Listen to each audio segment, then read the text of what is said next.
Isso aumenta quase 50% na comparação com a lei de 2022, tá?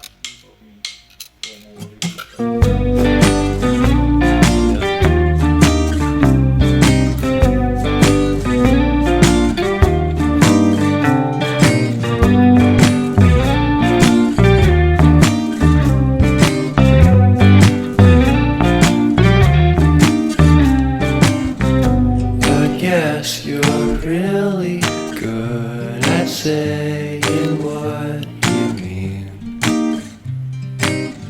Suppress my feelings, 'cause I know